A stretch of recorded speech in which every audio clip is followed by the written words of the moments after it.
Hello friends नमस्कार। आज मुझे आपण सहित पोईपत्र पिठौर रेसिपी शेयर करी जहाँ को प्रायतः समस्ते जानी जेहेतु मुझे पोईपत्र पिठौ बनाऊली भाविली रेसिपी शेयर करनेबी। देखो पोईपत्र पिठौ बनवाई प्रथम मुझे गोटे कप अरुआ चाउल को 2-3 घंटा पानी में भिजाई नी से भिजी अरुआ चाउल 2 इंच अदा 4-5टी सुखिला लंका और 7-8 खोला रसुण गोटे स्पून जीरा और गोटे स्पून सोरिष दे भल भाव में चिकन कर बाटी नहीं। एठी देखो पोईपत्र को मुझे परिष्कार भाव में धोई नहीं एवं बाटी रखि अरुआ चाउल को मु गोटे पात्र रे काढ़ी नौची।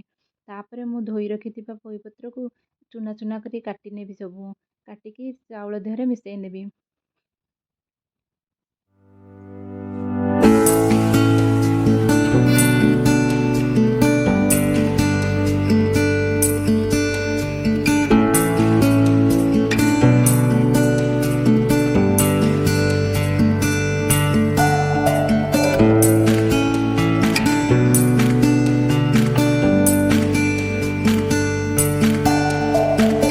मुझे किसी स्वाद अनुसार लुण काश्मीरी चिल्ली पाउडर हल्दी पाउडर दे भल भाव में गोड़ाई नेबी।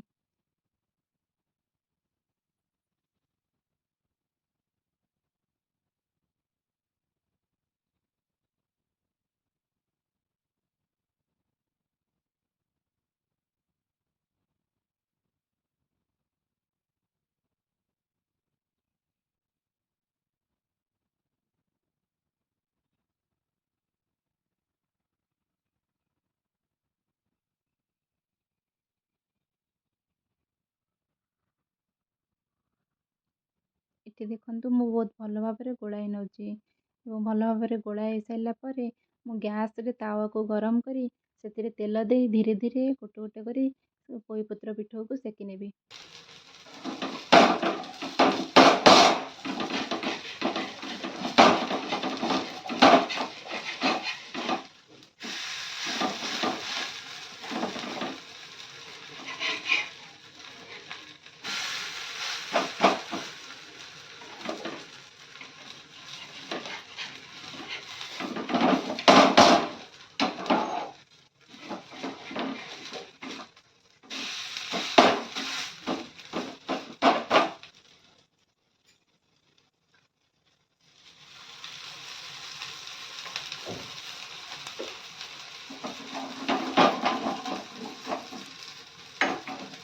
देखो ये आम पोईपत्र पिठौ बनकी रेडी होगा।